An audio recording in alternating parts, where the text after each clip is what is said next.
आइन ना कोबे के आके हम बैठल लागत चल ना ना गोल बिना भेंट कर हमारे संगे लेकिन हमारा से ऐसे ना कर सके उनको पूरा कर पर विश्वास हो कहवा कहो देखो तू काहे खातिर बोलेला हमरा के और तो के तो पता बाटे ना कि हमार शादी ब्याह हो गइल और सब लोग हमार कुछ ही देर में विदाई कर दी और तू बड़ा के हमरा के अर्जेंट बुलाए लगला। देखो तू तो जानत ना बोलू कि तारा कितना देखी ना तो हमारे को दिन ठीक पहले बताओ तो देखो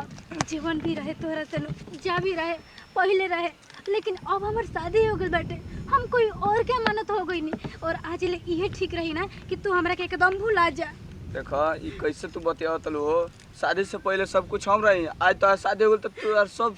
मर्द हो गई। शादी से पहले बात अलग रहे लेकिन अब बात अलग बट गई देखो तो समझ नहीं के आवत। देखो ज्योति ऐसे मत कहो हम देखो जीते जी मर जाई देखो हम तो से बहुत प्यार करी ना देखो तुमसे प्यार करेला ना तो यही प्यार के कसम बटुए तू हमरा के एकदम अपना दिल से निकाल जा और भूल जा आज ले हमार पति ही सब कुछ हमरा खातिर बाड़न उहे हमार परमेश्वर और सब कुछ बाड़न बुझाइए ला। देखो तू कैसे बतियाओ तलो ज्योति तार तन को बुझाता ते हम तो के कौन चीज के सुख ना देनी बताओ तो शादी से पहले तू समझत काहे नहीं आज बताओ तो के शादी से पहले ले भाग के तैयार ना रही बताओ ना अभी भी टाइम बता देखो ना हम कोई भाग चल जा नहीं ये नहीं के हो सकत कभी नहीं के हो सकत जब से हमारे पति हमारे मांग में सिंदूर डाले बड़ा ना वो हमारे खातिर सब कुछ बाड़न और अच्छा रही नु कि आज के बाद हम जाता नहीं और दोबारा हमारे से मिले के कोशिश भी मत करिए। देखा ज्योति ठीक बात तू जाता रू ना ठीक बात हमार प्यार के निशानी एगो ले जा अपना साथे ठीक बा ऐसन का चीज देखो हम बहुत एकरा के बहुत अपना दिल के सटा के रख लेनी समझ लो आज से ही तोहारा मंत्र रही दो हाथ दो कि प्यार ना कर लू तू हमसे ऐसे मत बोला प्यार तुमसे बहुत ज्यादा करत रही देखो लेकिन ज्योति तू हर से बात हुई चाहे ना हुई लेकिन ई ना हमारा मन ना बड़ा संभाल के रखिए ठीक है चिंता मत कर एकरा के हम अपना पास हमेशा संभाल के रखब ठीक बा हम जाता नहीं तो सब लोग इंतजार करत हम होई पता नहीं मत जा छोड़ के हम ऐसे मत बोला ज्योति क्या करी बताओ हमार नसीब में जो लिखा है तौने ना नहीं प्यार शादी से पहले ही हम कहनी भाई के प्यारे ना भाई चले तो घर हे भगवान आज लेना हमारे साथी के आज पहला रात अटके और हम तो उसे बस इतना ही विनती करता रही ना कि हमारी जिंदगी पूरे खुशहाली से बिताइए भगवान मानता नहीं कि हम पहले भी प्यार में। छुटकी हाँ दीदी अरे तू बहुत चांद जैसन सुंदर बड़ी का बतलाई तोरा आवते तो हमारे घर में पूरा उंजोर हो गई। आ सुन ना आज जैसन सोचले रहनी ना एकदम उससे भी कोई गुना तो सुंदर बाड़ी। देवर बाबा भी नहीं है का? अरे ना दीदी वहाँ के अभी तक लेना ही नहीं है। हे भगवान बतलाओ ना सब लेके ना बेचाए न सके अपना मेहरारू बिर जाए लेकिन उनकर ना लागत है कि पगला गिर बनाए बेरा। आ सुन ना जितना सुंदर तू बढ़ना उतना सुंदर हमारे देवर बउआ भी बना आ तोरा से बहुत प्यार करिया ठीक है ना दीदी हर लड़की के तो सपना रहेला कि ओकर पति ओकरा से बहुत ज्यादा प्यार करे और हम सबसे बहुत खुशी बनती थी कि हमारे इतना अच्छा परिवार मिलल और ओरा सब मिल लीजिए हमरा के। देख हाँ हमें घर परिवार में सबके अच्छा है तोरा के सबके लाड प्यार करी। आ देख रहल बात रात इतना कुछ बीत गई बटे आ सवेरे कुछ बतिया ले के हमने कि हम जतन देर हो के अभी भेजतन ठीक ना तो सुती जान ठीक बटे।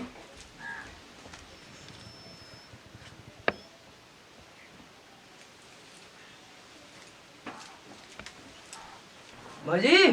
भौजी भौजी हो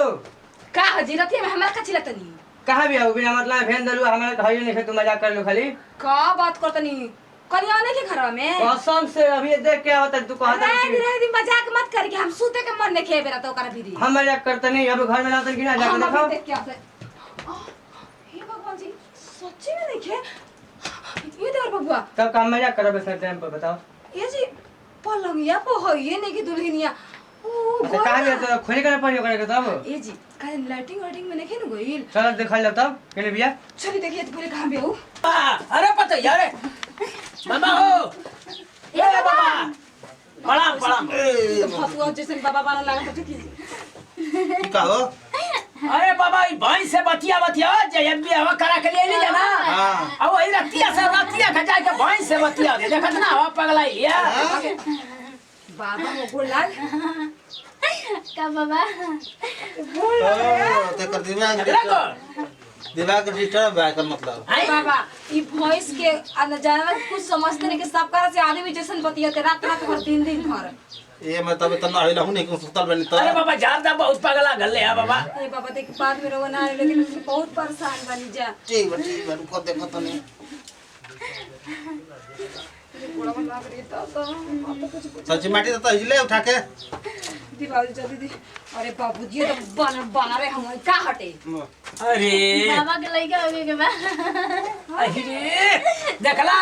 अब हम घर भर के परेशान कर ले तो के परेशान कर बाबा के लेके ना होला सब चल छा रही बने से ये बाबा का बात बाटे ये एकर को त कारण बा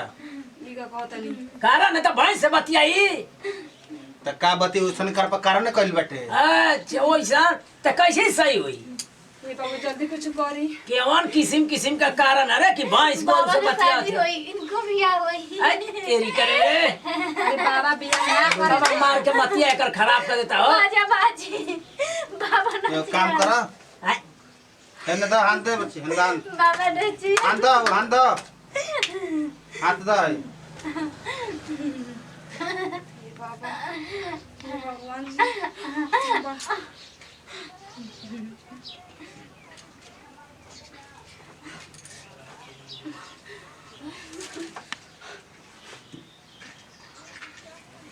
ठीक हो गेलो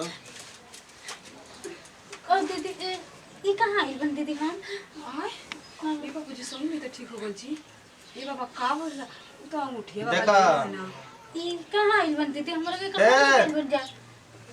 तार कोनो नगर में या रखल बली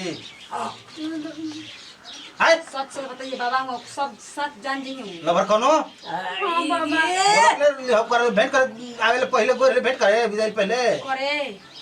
हां बाबा हैं आय हे बाबूजी ले अलस पूरा इज्जत रे लेलस नहीं हे बाबा के से मत कहिया हम त ना कहे काम कर हैं? हई अंगूठी जनबा ना हां यही अंगूठी में क के दे देले रहल आई मैं कह दे रे रे हमर बॉयफ्रेंड ऐसा नहीं कर सकत बाबा आई बाबा ये माँ अंगूठी में बाटे ठीक ना एगो अंगूठिया के जरान करबे के भसान करब ठीक ना जा ठीक हो गेली सच में कहत ना बाबा पहले ले तो ओसे ए करत ना निकाल तो कितना निर्मल हो गई बे हे भगवान हम सोचले ना रहनी कि जेकरा से जान से जान प्यार करते नहीं वैसे नहीं करे बाप रे चल, चल, जा, जा। लाइक रखे तो सही हो जाए रे बाबा ए बाबा फिर तो ना होई घर वाला बात कही हां तू जा उ सही हो गेल कहते ना हम जात नहीं अब घर ना तंग करी अरे एकदम से ना तू ये हो जा कहते अरे ना फिर करता। रतिया के भैंसिया से बचिया वाला की का करे की अरे बाबूजी अब हो गल ठीक हो गल एगो एगो मुर्गा भेजा दिया अच्छे जा ठीक बाबा चल चल चल बतावा नहीं कहे को बना सीखी और ये अच्छी क्या तू करे के चाहिए भलाई करे के चाहिए तो अथी करता हूँ सर गलती काम भूत कर करता हूँ सर ठीक है चलते नहीं पहले जरान कर